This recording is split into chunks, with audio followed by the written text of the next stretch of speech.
South Lake, we are going to kick off our literacy week with our one book, one school. So we are going to be reading The Lemonade War, and we also are doing our Spirit Days. So be sure and check your calendar every day to know what we're doing. So tomorrow is Sports Day and our Unplugged Family Night at Sunny's. So I hope to see all of you today wearing your yellow, and these are great opportunity for yearbook pictures, teachers.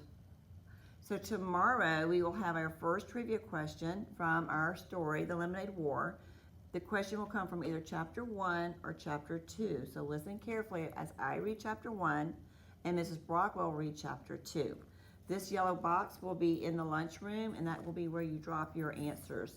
I need your first and last name, and I need just the letter A, B, C, or D, because all questions will be multiple choice.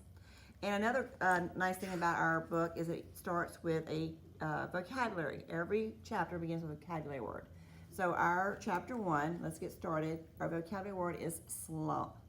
Slump, a drop in the activity of a business or the economy. See that you can put that in your writing or in your speaking somehow today.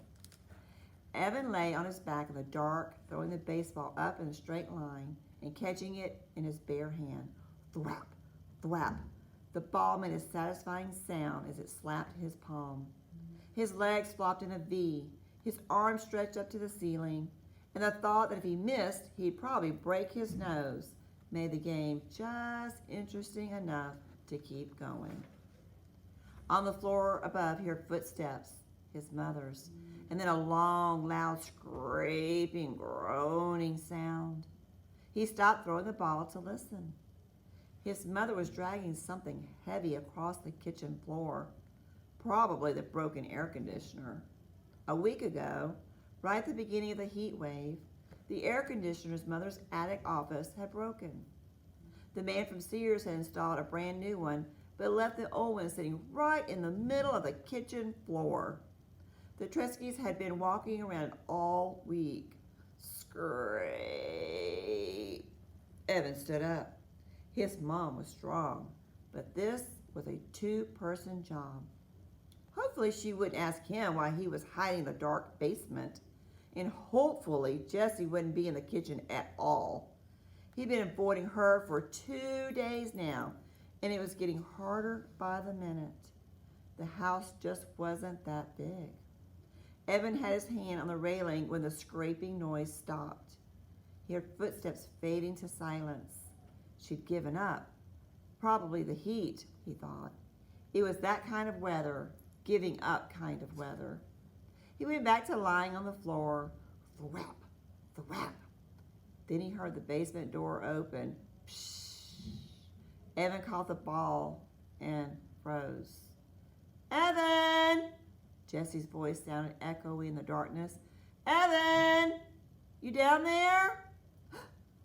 Evan held his breath. He lay completely still. The only thing that moved was the pins and needles prickling his fingers. He heard the door start to close.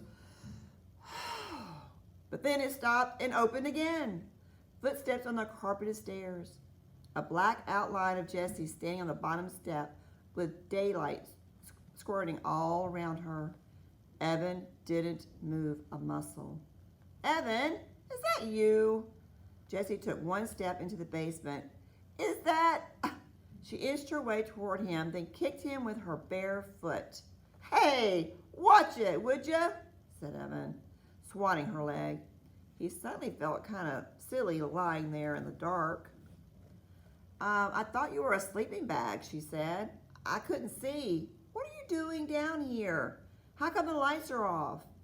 It's too hot with the lights on, he said. He talked in a flat voice, trying to sound like the most boring person on the whole planet. If he kept it up, Jessie might leave him alone.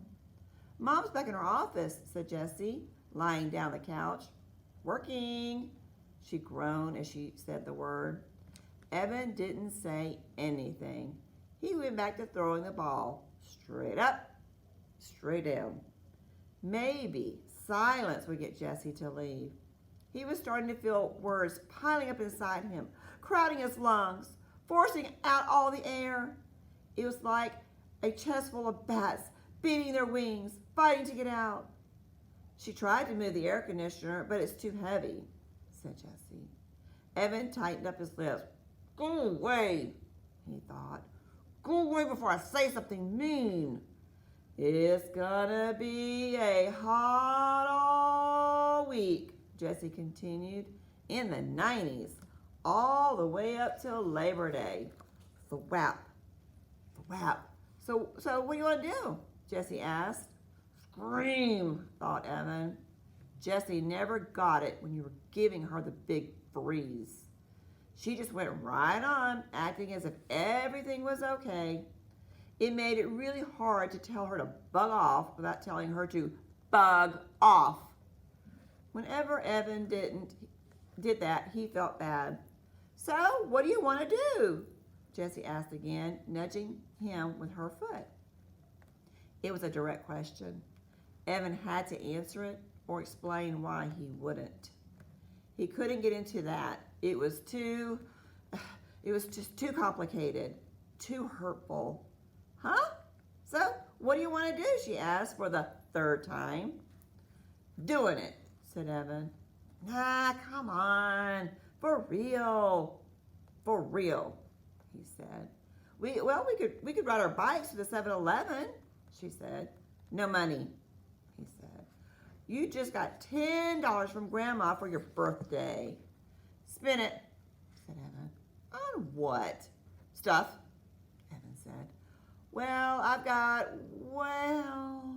Jessie's voice dribbled down to nothing. Evan stopped throwing the ball and looked at her. What? Jessie pulled her legs tight to her chest. Nothing, she said. Jessie pulled her legs tight and said, nothing. Right, said Evan. He knew that Jessie had money. Jessie always had money squirreled away in her lockbox. But that didn't mean she was going to share it. Oh, no.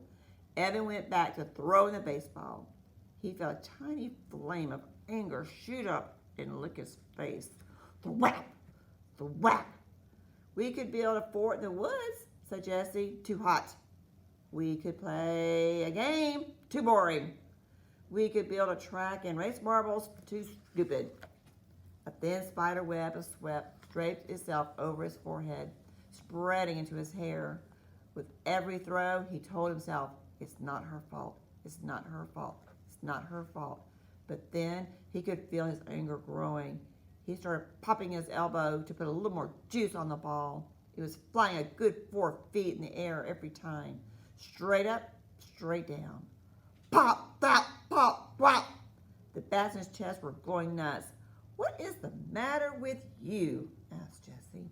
You've been so weird the last couple of days. Oh, man, here they come. I just don't want to play a game like Stratego with you. You like Stratego.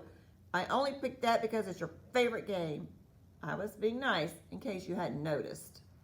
Look, there are only 6 days left of summer, and I'm not going to waste them playing a game. Evan felt his heartbeat speed up. Part of him wanted to stuff a sock in his mouth, and part of him wanted to deck his sister. It is a dumb game, and it's for babies, and I don't want to play that baby game. Pop, thwap, pop, thwap. Why are you being so mean? Evan knew he was being mean, and he hated being mean, especially to her. But he couldn't help it. He was so angry, and he was so humiliated, and so full of bats. There was nothing else he could be except alone. And she'd taken even that away from him. You're the genius, he said. You figure it out. Good. That would shut her up. For once, Evan watched the ball fly in the air. Is this because of the letter? Jessie asked. Crack! Evan taking his eyes off the ball for 1 second. Just for 1 second, the ball came crashing down his nose. Oh! He curled over onto his side, grabbing his nose with both hands. There was a blinding, blooming pain right behind his eyes that was quickly spreading to the outer edges of his skull. Do you want some ice? He heard Jessie ask in a calm voice. What do you think? He said. Yeah? She stood up. No, I don't want any ice. The pain was starting to go away like a The pain was starting to go away like a humongous wave that crashes with a lot of noise and spray, but then slowly fizzles away into nothing. Evan rolled to a sitting position. He took his hand away from his nose. With his thumb and index finger, he started to pinch the bridge. Was it still in a straight line? Jessie peered at his face in the dim light. You're not bleeding, she said. Well, it hurts. A lot. But it's not broken, she said. You don't know, he said. You don't know everything, you know? You think you do, but you don't. It's not even swollen. You're making a big deal out of nothing. Evan held his nose with one hand and hit his sister's knee with the other. Then he picked up the baseball and struggled to his feet. Leave me alone. I came down here to get away from you, and you just had to follow.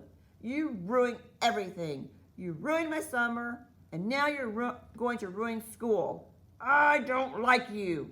When he got to the bottom of the steps, he threw the baseball down in disgust. Thud. That's the end of chapter 1.